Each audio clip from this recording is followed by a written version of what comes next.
Hi friends, welcome and welcome back to Bagi's Kitchen Mormilagai. இன்னைக்கு நம்ம Navaratri கான்டெஸ்டோட recipe number 7 தான் பார்க்க போறோம். ரொம்ப ஈஸியான ரெசிபி. அதுக்கு என்னெல்லாம் இன்கிரிடியன்ட்ஸ் தேவை எப்படி பண்ணலாம்னு பார்க்கலாம். வாங்க வீடியோக்குள்ள போலாம். ஓகே, நம்மளோட சுண்டல் பொடி இதை நீங்கள் எந்த சுண்டலுக்கு வேணால் யூஸ் பண்ணலாம். ரொம்ப ஈஸி. இதை ஸ்டோர் பண்ணி வச்சிட்டோம் அப்படின்னா ஒரு ஏர்டைட் கண்டெய்னரில் சுண்டலுக்கு பண்ணுற எல்லாமே நம்ம சேர்த்துக்கலாம். அங்கே சுண்டலுக்கு வெந்துன்றது வேறு எதுவும் இல்லை. இப்போ இதுக்கு என்னெல்லாம் தேவை அப்படின்னு சொல்லிடுறேன். ஒரு 10லேருந்து 12 காஞ்ச மிளகாய் எடுத்து வச்சுக்கோங்க. 3 டேபிள் ஸ்பூன் அளவுக்கு கடலைப்பருப்பு, 3 டேபிள் ஸ்பூன் அளவுக்கு உளுத்தம் பருப்பு, 1 டேபிள் ஸ்பூன் அளவுக்கு மல்லி. இவ்வளோதான் தேவை. இதை தவிர இந்த பொடிக்கான உப்பு சேர்த்துண்டா போதும். இதை எப்படி பண்ணலான்னு பார்க்கலாமா? இப்போது ஃபர்ஸ்ட் ஒவ்வொரு பொருளாக நம்ம ஒரு பிளெயின் வானலி ட்ரை பேனில் ரோஸ்ட் பண்ணிக்க போகிறோம். நான் ஒரு கேஸ்ட் அயர்ன் பேன் வச்சுருக்கேன். ஃபர்ஸ்ட்டு உளுத்தம் பருப்பை ரோஸ்ட் பண்ணி எடுத்துக்கலாம். எண்ணெய் சேர்க்காதீங்க, ட்ரை ரோஸ்ட் பண்ணுங்கள். அப்போ தான் நம்ம ஸ்டோர் பண்ணி யூஸ் பண்ண முடியும். நீங்கள் எண்ணெய் சேர்த்தீங்க அப்படின்னா நீங்கள் உடனே காலி பண்ணணும், ஏன்னா சிக்கு வாடை வந்துடும். அதனால் நீங்கள் இந்த சுண்டல் பொடி பண்ணி வச்சிட்டிங்க அப்படின்னா நீங்கள் சுண்டலுக்கு 9 நாட்களும் அம்பாளுக்கு வெறும் சுண்டல் நைவேத்தியம் பண்ணினதுக்கு அப்புறமா நீங்கள் உங்களோட இதில் சேர்த்துக்கலாம். ஏன்னா ஒரு தடவை நைவேத்தியம் பண்ணிட்டோம் அப்படின்னா நம்ம மறுபடியும் இந்த சுண்டல் பொடி யூஸ் பண்ண முடியாது இல்லையா நைவேத்தியத்துக்கு. பட் ஆனால் அதை தவிர நீங்கள் இதை உருளைக்கிழங்கு ரோஸ்ட் பண்ணுறீங்க இல்லையா, அந்த மாதிரி கறிக்கு கூட இதை யூஸ் பண்ணலாம். அவ்வளோ நல்லா இருக்கும் இந்த சுண்டல் பொடி.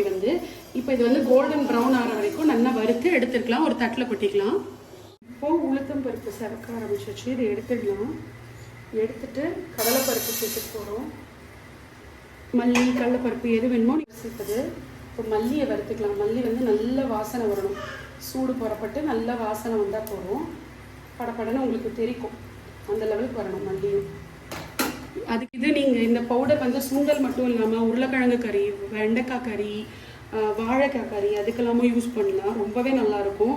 நம்ம இந்த ரோஸ்ட் பண்ணுற கறிகள் எல்லாத்துக்குமே கறிகாய்களுக்கு இந்த பவுடர் நம்ம யூஸ் பண்ணிக்கலாம். அது ஒரு க்ரன்ச்சி டேஸ்ட் கொடுக்கும், நல்லாவே இருக்கும். ஏன்னா கடலைப்பருப்பு உளுத்தம் பருப்பெல்லாம் போடுறதுனால. இப்போது நம்மளோட கடலைப்பருப்பும் வறுத்தாச்சு. செவந்த உடனே இதையும் மாற்றிட்டு இப்போ இந்த பேனில் ஒரே ஒரு ட்ராப் அளவுக்கு மட்டும் ஆயில் சேர்த்துக்கோங்க. அதுக்கு மேலே சேர்க்க வேண்டாம். அவ்வளோதான். இது எதுக்கு அப்படின்னா அந்த மிளகாவை ஃப்ரை பண்ணுறச்ச நெடி அடிக்காமல் இருக்கிறதுக்காக சேர்க்குறோம். அடுப்பை சிம் பண்ணிக்கலாம்.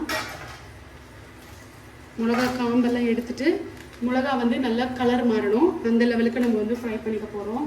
நான் இந்த குவான்டிட்டிக்கு ஒரு 10லேருந்து 12 மிளகா சொல்லியிருக்கேன். கம்மியாக காரம் பிடிக்கிறவங்க 10 சேர்த்துக்கோங்க. நிறைய காரம் சாப்பிட்றவங்க 12 சேர்த்துக்கோங்க. நான் 12 தான் சேர்ப்பேன். அது உங்களோட டிஃபரன்ஸ், உங்களோட டேஸ்ட்டை பொறுத்து தான் இந்த பவுடர். மிளகா அவ்வளோதான். இப்போ இதை கலர் மாறுற வரைக்கும் வறுத்து எடுத்துக்கலாம். இப்போ ஏன் மிளகா வறுக்கும் போது மட்டும் என்ன சேர்க்குறோம் அப்படின்னா ரொம்ப புகையாது, அதே மாதிரி ரொம்ப காடியாக இருக்காது. அதனால நம்ம இப்படி பொரிச்சுக்கிறோம், வதக்கிக்கிறோம். அவ்வளோதான், ஃபியூ செகண்ட்ஸ் போகும். இப்போ இதுவும் ரெடி ஆயிடுச்சு. எடுத்துடலாம். நம்ம எடுத்துட்டு அந்த பிளேட்லேயே இதையும் போட்டு நல்லா ஆற விட்டுக்கோங்க.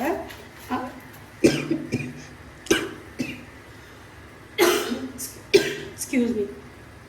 ஆற விட்டு இதை நம்ம பவுடர் பண்ணிக்க போகிறோம். ஆறட்டும், அப்புறம் காட்டுறேன். இப்போ இதெல்லாம் கம்ப்ளீட்டாக ஆறியாச்சு. ஒரு மிக்ஸி ஜாரில் சேர்த்து நம்ம பொடிச்சிட்டு காட்டுறேன். அவ்வளோதான், நம்மளோட சுண்டல் பொடி ரெடி. இப்படி தான் இருக்கும். இப்போ இதை வச்சு நம்ம ஒரு சுண்டல் பண்ணிடலாம். இந்த சுண்டல் பொடியை நீங்கள் கண்டிப்பாக ட்ரை பண்ணுவீங்க அப்படின்னு நான் நம்புகிறேன். இது வரைக்கும் எங்களுக்கு என்ட்ரிஸ் எல்லாம் பார்க்குறச்சு எங்களுக்கு ரொம்ப ரொம்ப சந்தோஷமாக இருக்குது.